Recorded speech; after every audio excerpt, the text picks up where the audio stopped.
Pour débuter la 3e émission, j'aimerais vous lire une lettre qui a été écrite par une vieille amie qui a eu la chance d'avoir l'aide de l'organisme Les Petits Frères. Alors, ça va comme suit. Aujourd'hui, le bulletin météorologique annonçait une belle journée lumineuse. Que de bonheur à l'horizon. Or, un petit nuage noir s'est malheureusement pointé pour assombrir cet ensoleillement. La perte d'une vieille amie. Pour l'équipe des Petits Frères de Laval, le décès d'une personne âgée demeure un événement triste. Malgré cela, nous savions que notre vieille amie, Violette, était heureuse. Grâce à l'équipe des Petits Frères de Laval, Violette a pu vivre de très beaux moments avant le grand départ. Elle aura participé à plusieurs activités, à des fêtes et surtout, elle aura vécu un jumelage des plus enrichissants. Depuis plusieurs années, Violette entretenait une relation amicale avec Rose, une bénévole dévouée. Comme Violette n'avait pas d'enfant, elle la considérait presque comme sa fille. Au départ, une rencontre entre Rose et Violette avait été organisée dans le but et l'espoir de les jumeler. Et boum, ce fut le coup de foudre. Elles se sont plues instantanément. La chimie avait opéré et au fil du temps, le lien de confiance s'est installé. Rose visitait régulièrement Violette, 1 à 2 fois par semaine. Et elle l'accompagnait souvent lors de rendez-vous d'ordre médical. De plus, elle lui téléphonait presque tous les jours. Rose s'informait de son état de santé, de ce qu'elle faisait durant la journée, et elle prenait des nouvelles de son petit chien, car il comptait beaucoup pour Violette. Rose faisait la différence dans la vie de sa vieille amie. Même si Violette était entourée, Rose lui apportait quelque chose de plus, une amitié sincère, de la tendresse et de l'attention. Et Violette l'appréciait. Elle ne cessait de crier sur tous les toits combien sa Rose était merveilleuse. Habituée à donner plus qu'à recevoir, Violette était éblouie par tant de gentillesse et de générosité. Il va sans dire qu'il n'y a rien de plus valorisant que d'agrémenter le quotidien de quelqu'un. Ce jumelage entre Violette et Rose aura été un succès jusqu'à la fin. Rose n'oubliera jamais Violette. Elle aura perdu sa vieille amie, sa complice, mais elle conservera toujours au fond du cœur l'image de cette belle relation humaine que l'organisme Les Petits Frères de Laval lui aura permis de vivre. Écrit par Madame Linda Leroux.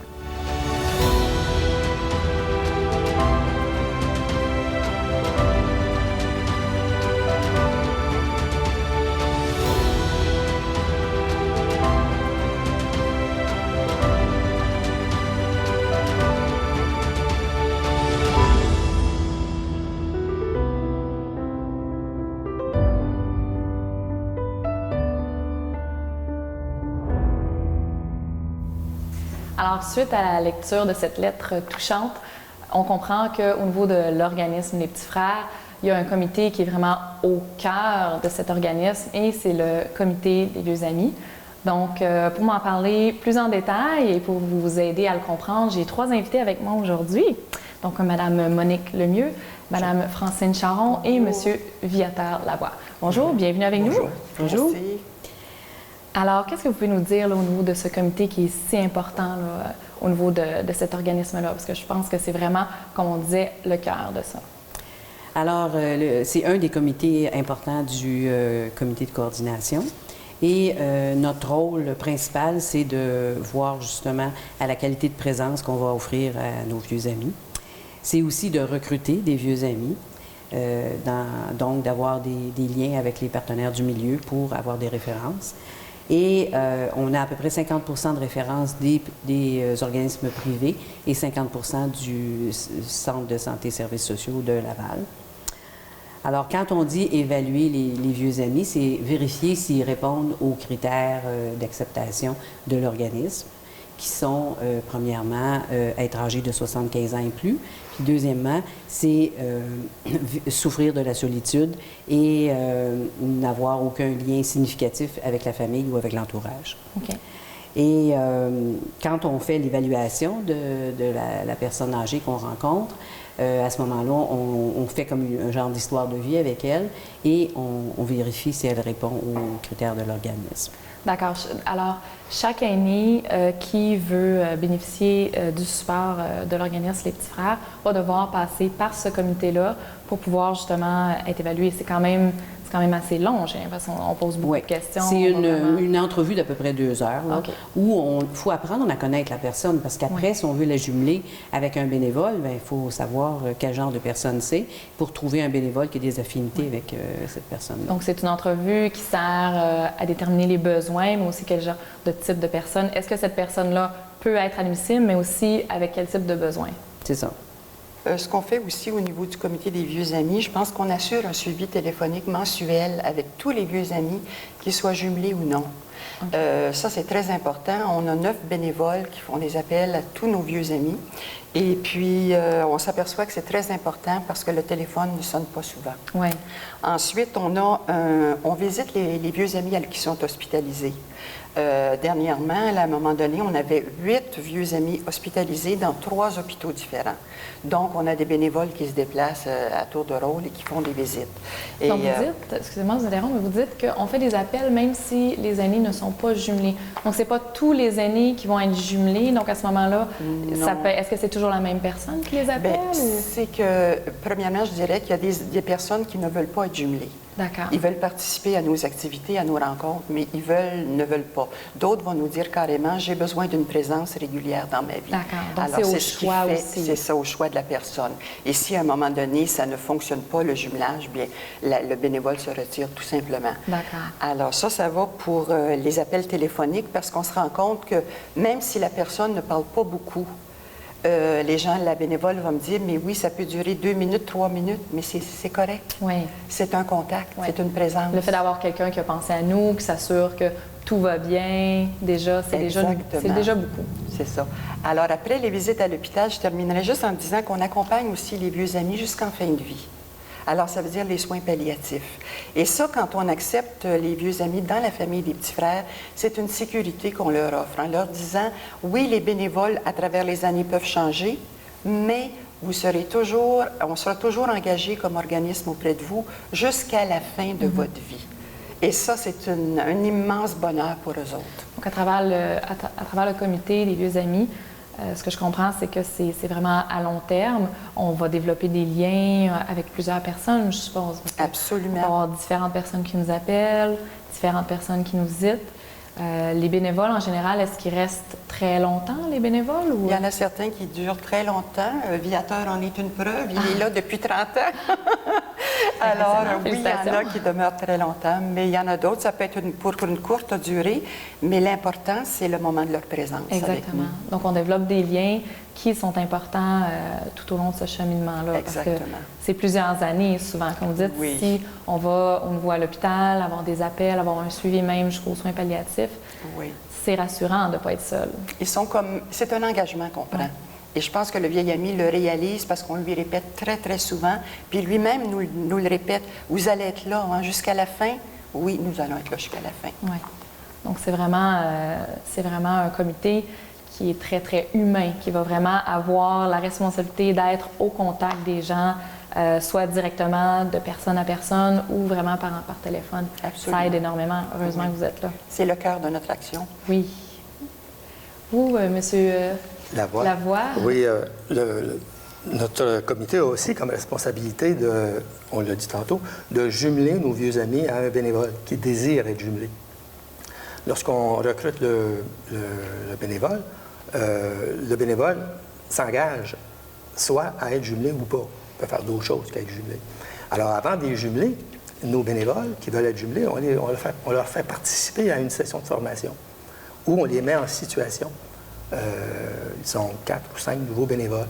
Et ils vivent des situations qu'ils vont vivre dans le futur avec leur vieil ami. Est-ce que vous pouvez nous parler de ce genre de situations-là? C'est des situations, on appelle ça des petites études de cas, des mises en situation. D'accord. Et on en a, je crois, c'est 4 ou 5 à l'intérieur. Et puis, dont, je peux en parler d'une très rapidement, c'est les moyens qu'on développe pour créer des bons contacts au départ avec nos vieux amis. Alors, il existe. Oui. C'est bon pour nous qui rencontrons les vieux amis pour les évaluer, mais c'est bon pour le bénévole aussi, lui, Oui, le certainement. nouveau, qui va le rencontrer la De première savoir fois. un petit peu comment, C'est ça. comment approcher. Et ces formations-là, ces mises en situation-là, est-ce que vous avez certains professionnels qui viennent vous aider ou c'est fait par qui? Ah, c'est fait par nous. C'est développé par nous. Par votre expérience, C'est ça, par exactement. votre amour là, des gens, de Oh, ce que oui. vous avez vécu. Oui, et puis l'expérience de vie avant d'être chez les petits frères. Oui. On a Oui. tous une expérience de vie.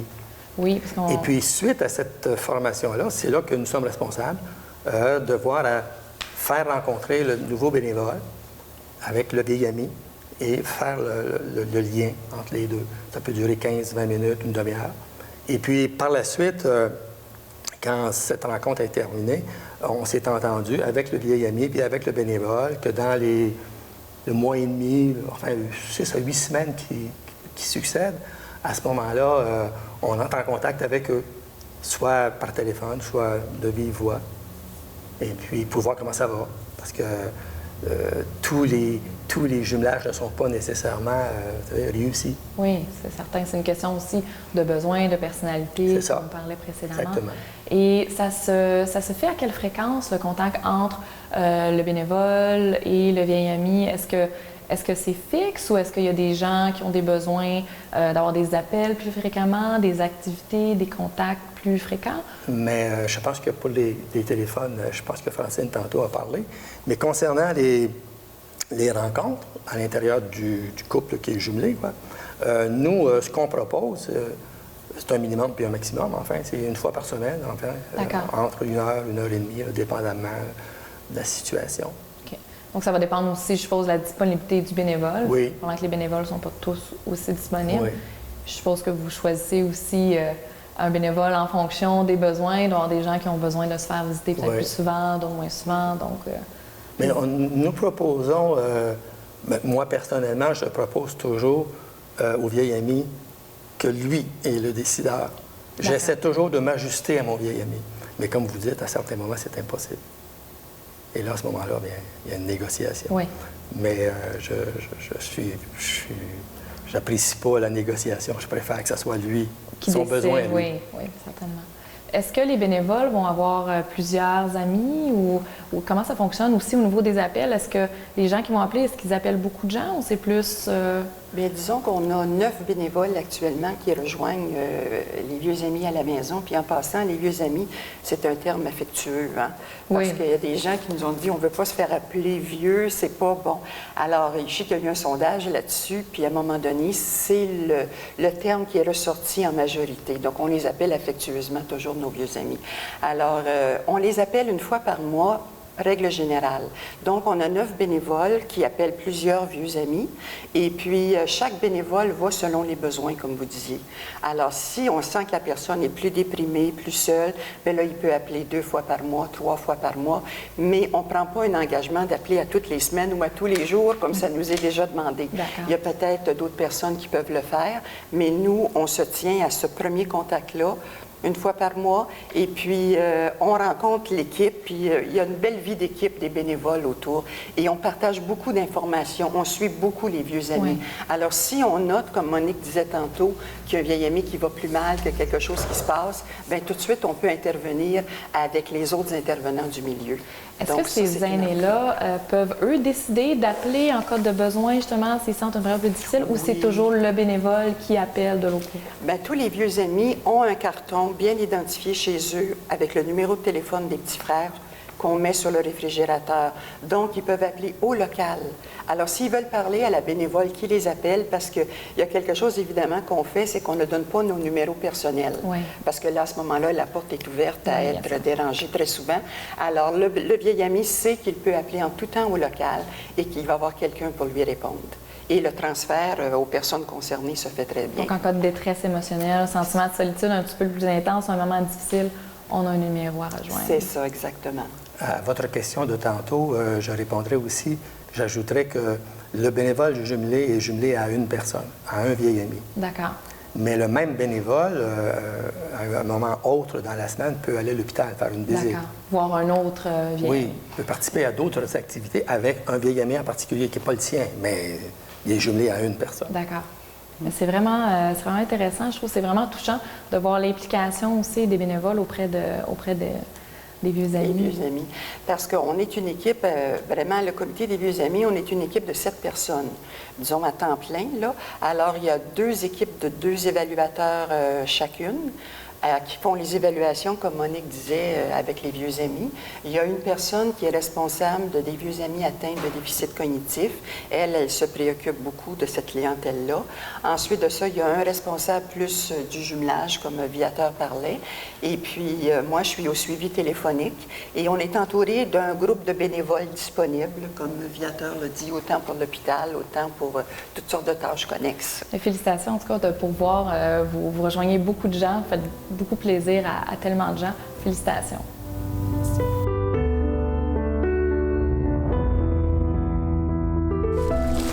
Je m'appelle Pierrette Couture et je suis bénévole pour les Petits Frères de Laval depuis 2 ans.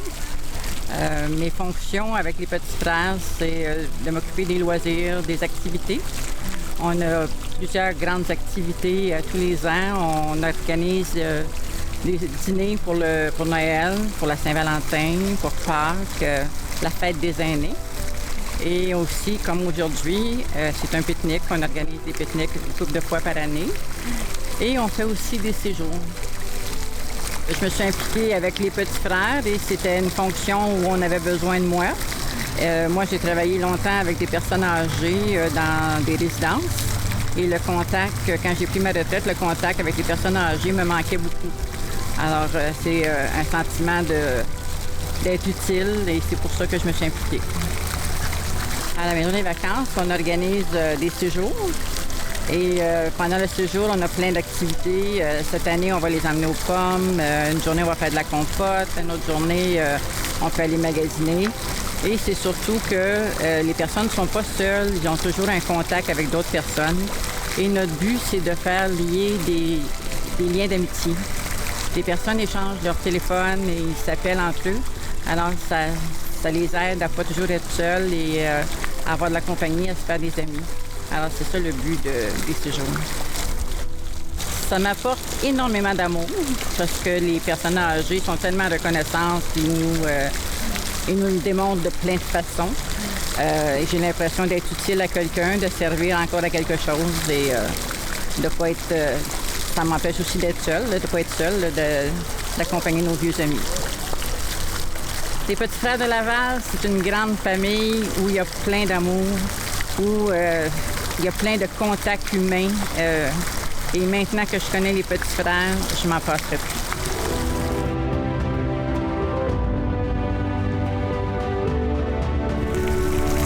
Oui, mon nom est Marcel Bayard. Je suis bénévole pour les Petits Frères de Laval. Je suis jumelé à M. Patnaud, ça fait déjà 1 an et demi. Puis j'apprécie bien ça. On s'amuse beaucoup ensemble. Je suis à ma retraite, ça fait quelques années déjà. Puis je voulais aider quelqu'un en fait. Puis je suis bien content d'avoir rencontré M. Patnaud, comme j'ai dit tantôt. On a du plaisir, je le visite une fois par semaine. On joue aux cartes. La seule chose qu'il y a, il triche aux cartes. Quand on joue aux cartes. Il me fait rire, il me donne des bons conseils, même côté rénovation. Là, je suis en train de rénover ma cuisine, justement, puis il me donne des bons conseils. Fait que, à date, ça va très bien. Le jumelage m'a permis, en fait, d'être, je dirais, même plus patient envers les personnes âgées. Parce que ça arrive des fois, je manque de patience. Mais là, monsieur Patnaud, mon vieil ami, il n'y a pas de problème. En fait, je trouve même que c'est un très bon jumelage. D'être plus reconnaissant envers les gens qui ont des handicaps aussi, je pense. Ça m'a permis d'être plus... comment je pourrais bien dire... aider plus le monde qu'avant. C'est ça, en fait. Les Petits Frères de Laval, en un mot, une organisation fantastique, honnête. Ils savent où ils s'en vont.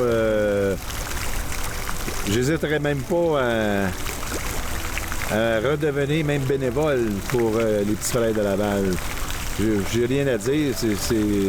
Pour moi, c'est une note de 100%.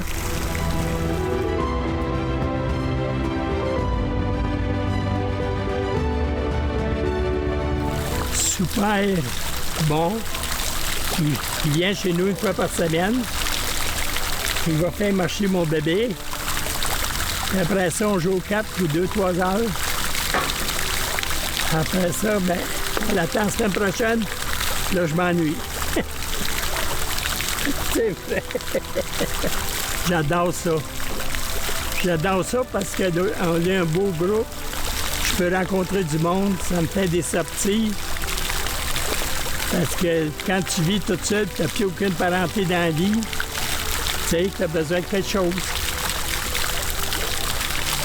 Merveilleux. Alors maintenant, on regarde vers l'avenir avec le comité qui est si important, là, le comité des vieux amis. C'est quoi les enjeux du futur pour vous? OK.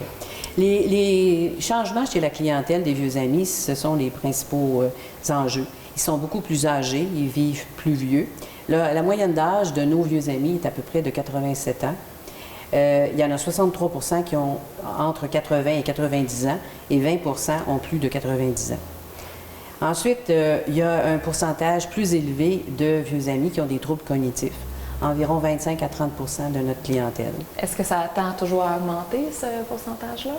Oui, parce qu'ils vivent plus vieux, alors inévitablement, les troubles cognitifs apparaissent. Et au début, c'est plus léger, ensuite, c'est plus accentué. Ensuite, on a un pourcentage plus élevé de vieux amis qui ne sortent plus. À peu près 32 % des vieux amis ne sortent plus. Alors, il faut s'adapter pour créer des activités qui leur conviennent. Ensuite, le degré de solitude et d'isolement des vieux amis est beaucoup plus élevé que dans le passé.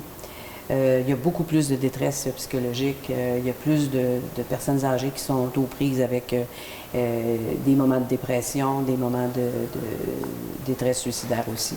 Donc, ces enjeux-là, à mesure que ça augmente, ça doit vous demander des nouvelles ressources? Bien, c'est qu'il faut former davantage nos bénévoles, puis il faut que les bénévoles qui s'engagent chez nous soient prêts à être initiés à ce genre de problématiques-là pour être à l'aise dans leur bénévolat. Donc, on me disait précédemment, vous faites affaire maintenant avec parfois des gens qui vont faire des formations pour l'Alzheimer, par exemple. Oui, donc, ça fait partie des genres de formations, justement, que vous faites, je suppose, de plus en plus, justement, pour ces enjeux-là grandissants. Là, Oui, on travaille avec les partenaires de la Société Alzheimer de Laval, par exemple, pour justement former nos bénévoles pour qu'ils soient à l'aise dans leur fonctionnement. Ensuite, on a aussi d'autres problématiques qui apparaissent, des gens qui ont des problèmes de santé mentale, des gens qui ont des problèmes de déficience intellectuelle. Alors là encore, il faut former nos bénévoles en conséquence. Fait que ça a un impact sur l'équipe, là. Toutes ces pertes émotives, affectives et physiques ou cognitives que les vieux amis ont, bien, ça a un impact sur le genre d'activité qu'on va leur offrir et sur aussi les lieux où est-ce qu'on va les faire, les activités pour les gens qui sortent moins. Et au niveau du recrutement et de la formation des bénévoles, bien, il faut avoir les bénévoles adaptés à cette réalité-là. Oui, définitivement. Est-ce qu'il peut arriver que malheureusement, des fois, chez les vieux amis, on ne soit plus en mesure de fournir un support ou une aide, ou les vieux amis arrivent toujours à aider les gens malgré leur condition qui est de plus en plus difficile? Bien, je pense que les bénévoles, avec le soutien d'autres bénévoles plus expérimentés, arrivent à le faire. Et si c'est au-delà de nos capacités, à ce moment-là, on va consulter les organismes communautaires qui sont plus ferrés en la matière, puis on leur demande. Souvent, on va travailler en complémentarité avec les organismes. Équipe, ou avec les travailleurs sociaux des CLSC ou les infirmières des CLSC. Parfait. Au niveau des statistiques, ça a l'air de quoi? Justement, on parle d'augmentation de ces changements-là. Ça a l'air de quoi? Aujourd'hui, au moment où nous parlons, nous avons à peu près 75 vieux amis à Laval. Présentement, 70 % sont des femmes, 30 % des hommes. Les 2 tiers sont jumelés, c'est-à-dire que les 2 tiers veulent être jumelés. Il y en a 25 % qui ne le sont pas parce que nous sommes en attente de bénévoles. Il manque de bénévoles. Alors, on en veut. On invite les gens à se joindre. Un peu comme disait Monique tantôt, il y a 25 de nos vieux amis qui souffrent soit de problèmes d'ordre cognitif ou de santé mentale. Et puis, on peut dire aussi qu'en gros, 70 de nos vieux amis sont centrés à Chomédé, en particulier à Laval-des-Rapides, à Pont-Vieux. C'est ça. Donc, dans ces quartiers-là, c'est des quartiers où on a plus d'action, où on va avoir besoin peut-être de plus de bénévoles, de déplacements, tout ça. Parce qu'on parlait que les gens sont de plus en plus à la maison, il faut que les gens puissent se déplacer. Ouais.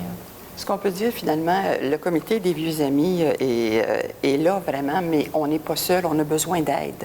Alors, c'est sûr qu'on a besoin principalement d'aide, je pense, pour dépister les personnes âgées qui peuvent souffrir d'isolement.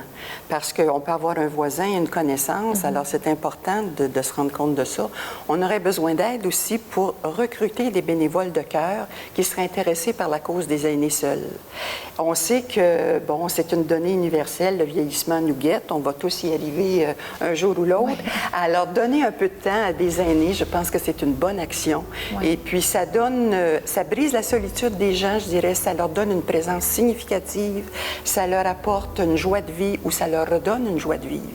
Et maintenant, j'aimerais peut-être m'adresser directement aux personnes âgées qui peuvent nous écouter, qui sont âgées de 75 ans et plus. Alors, si vous êtes à l'écoute, que vous êtes une personne seule, que vous n'avez pas de visiteurs, vous n'avez pas d'appel téléphonique, vous n'avez personne à qui parler, bien, téléphonez au local des Petits Frères. Nous sommes à la place des aînés. Je vous invite à le faire. Vous êtes sûr que nous répondrons à votre appel avec grand plaisir et que ce sera un grand plaisir aussi de vous rencontrer. Merci beaucoup, en tout cas, de votre implication. Je suis sûre que le message a été entendu. Puis justement, on demande aux gens, si jamais ils hésitent, ils ont envie de s'impliquer, de ne pas hésiter justement de communiquer avec les Petits Frères. Merci beaucoup. Merci. Ça fait plaisir.